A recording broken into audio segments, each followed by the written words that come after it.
Hello, dear students. Welcome to the Bajirao IAS Academy.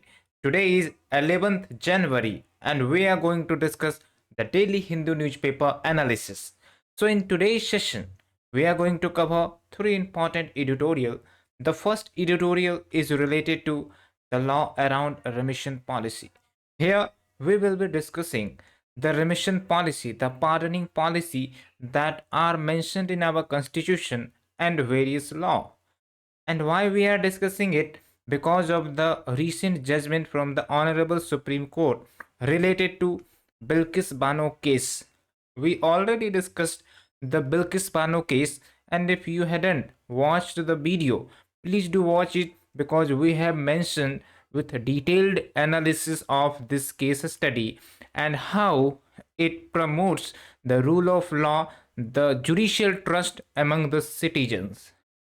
Then further, we will be shifting towards India-Maldives relation where we are seeing the controversy, but in the sense of broader perspective, it requires deeper collaboration and how we can ensure our relationship to be back in the positive mode.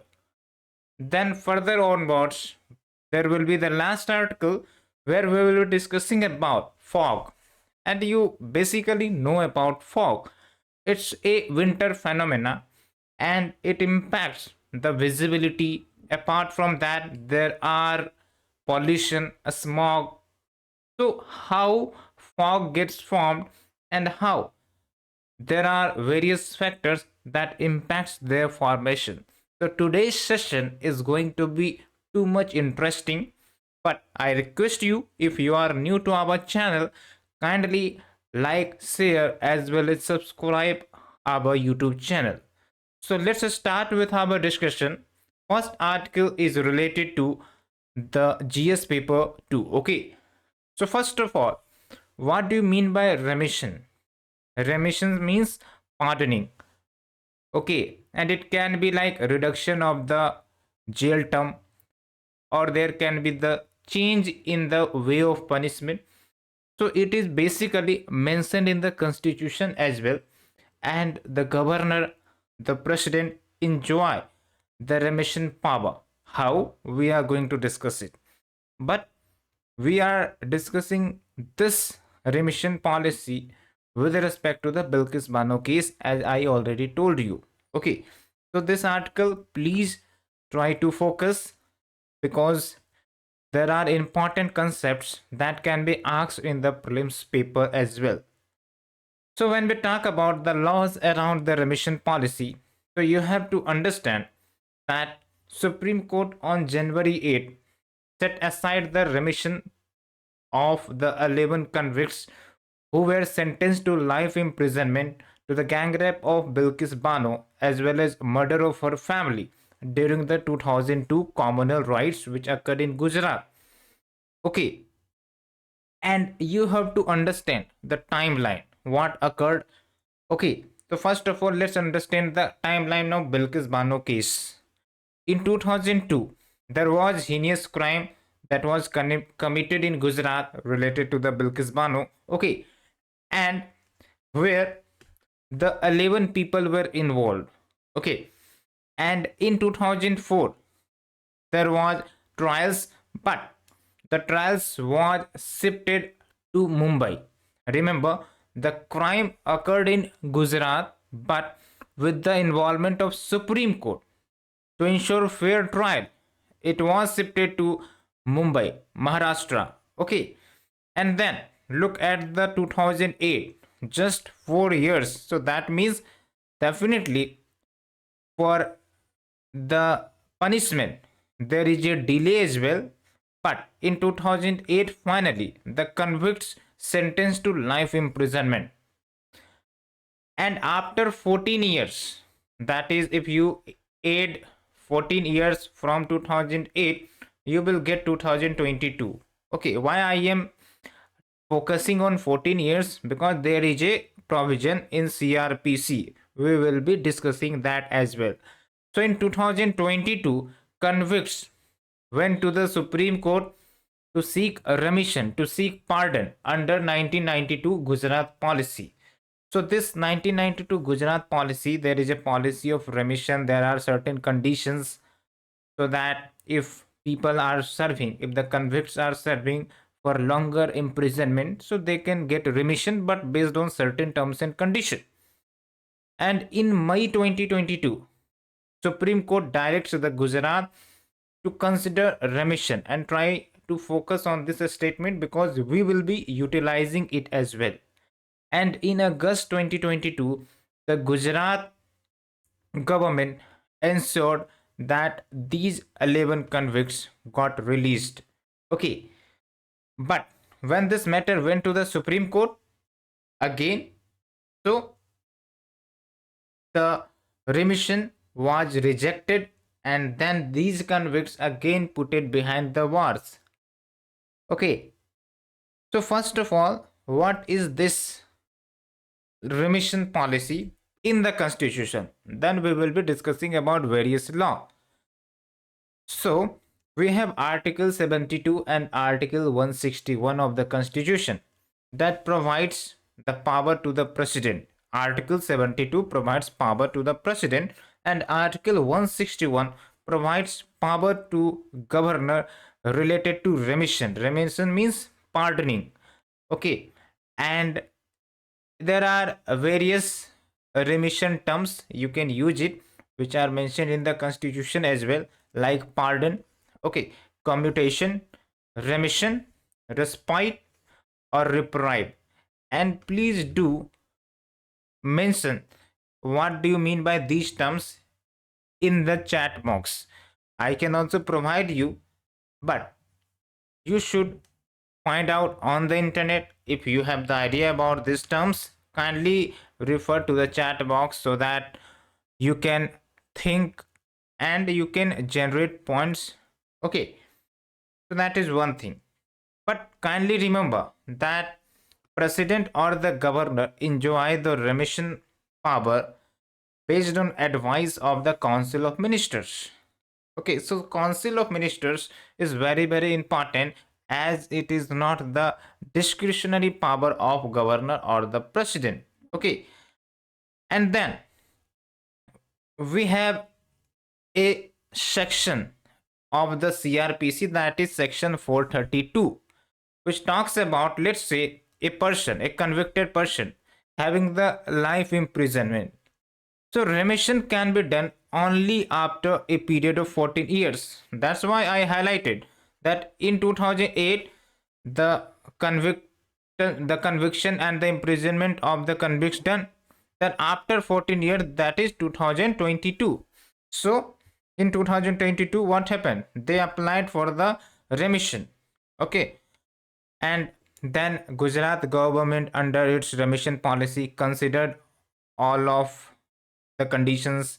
Okay, and they released these convicts. So that was one thing. Now, what are the issues and concerns regarding this, and why Supreme Court rejected the remission? And we have to understand it. First of all, the provisions which is mentioned in CRPC that we have discussed earlier, there is clarity that the appropriate state government for considering the remission application should have been Maharashtra, where the trial happened. So tell me, in this case, Bilkis Bano case, the trial of the convict occurred where? Whether in the Gujarat or Maharashtra? Yes, Maharashtra. So according to the CRPC provision, the remission decision should be taken by the Maharashtra, not the Gujarat, because Maharashtra the trial happened, okay, and in Gujarat the crime occurred. So there is difference between occurrence of the crime location and the trial location. So you should have the clarity regarding this. Okay, and it can be asked in the prelims paper as well, because nowadays these types of questions are being asked. Okay, and apart from that, the law requires that opinion of the presiding judge of the convicting court to be obtained before considering the remission petition. So it was also not taken care of while deciding the remission of these convicts. And also, there was a Supreme Court case, and we will be mentioning various cases here, like Lakshman Naskar versus Union of India in 2000, have 5 grounds for remission. First of all, they will see that whether the offense is an individualistic act and whether they do impact the larger perspectives of the society. If the effect is huge, the remission will be cancelled. It will not be promoted. So here in this Bilkis Bano case, it was a heinous crime. So it was impacting the society. Let's say if they got released, so it will be like we are promoting these type of culprits.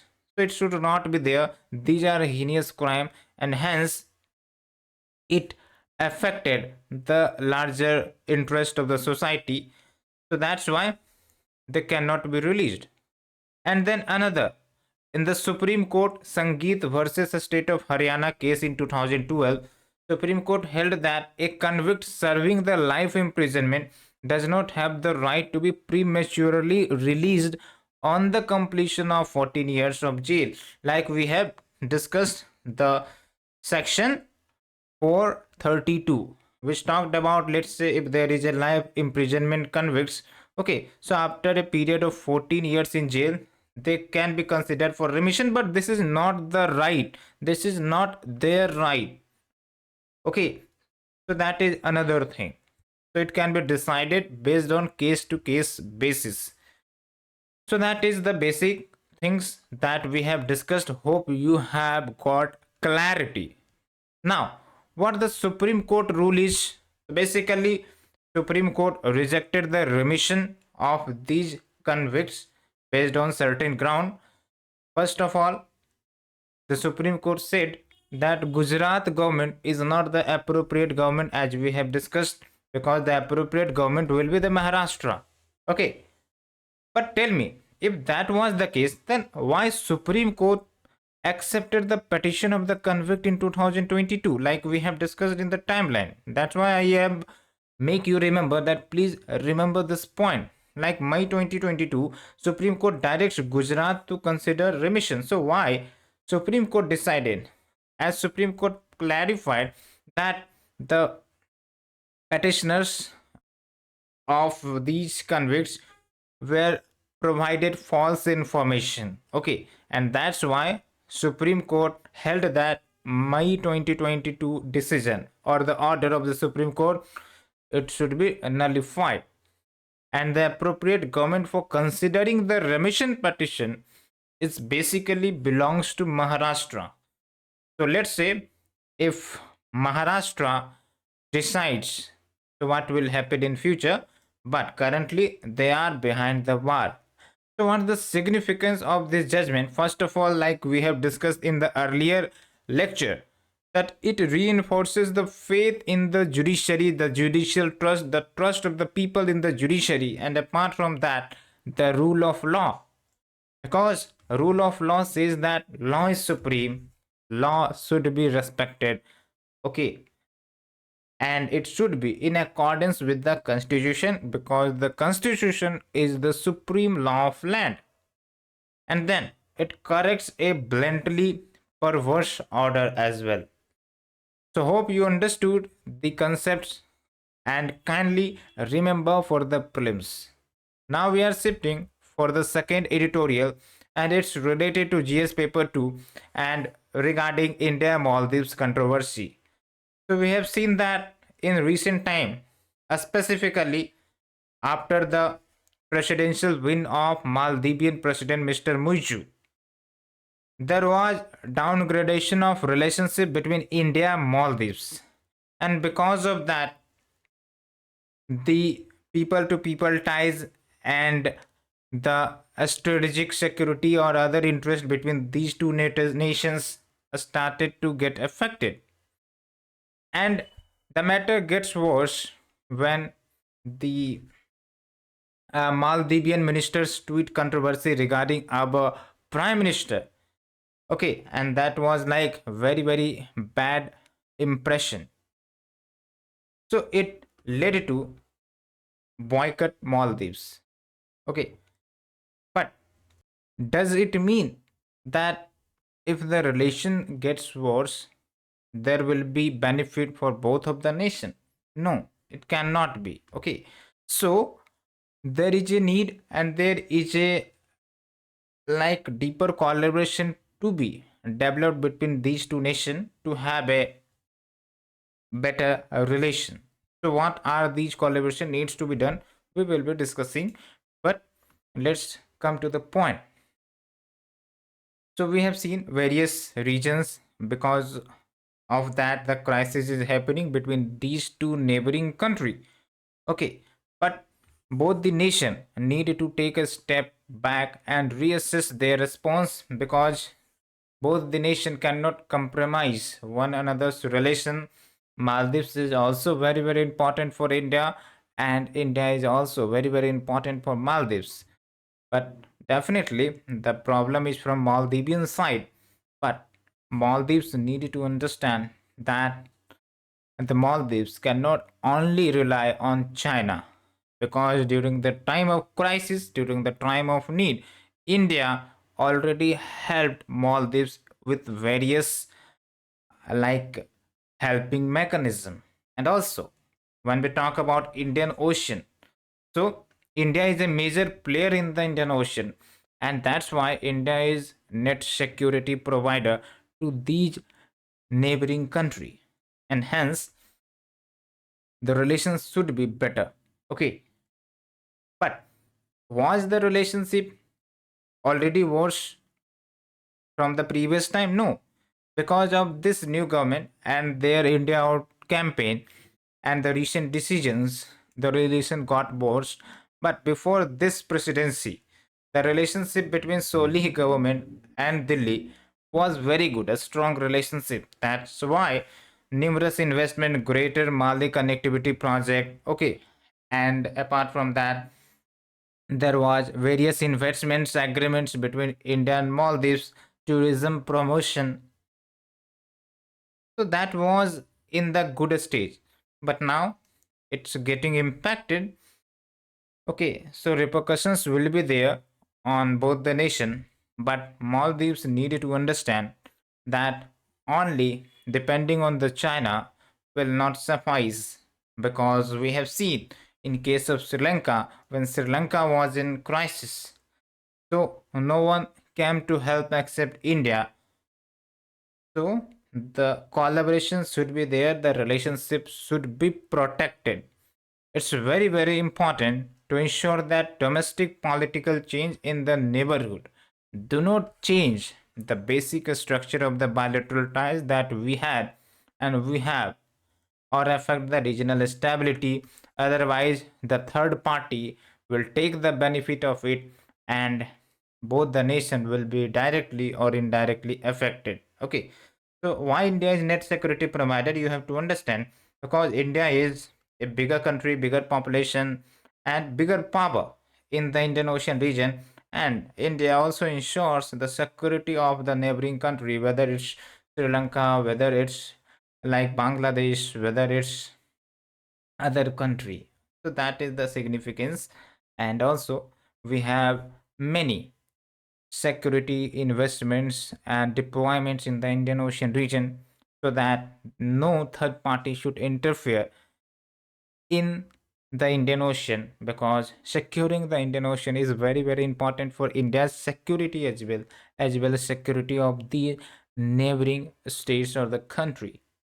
So hope you understood this article in great detail, and thank you very much. If you liked our session, please do like, share as well as subscribe. Thank you.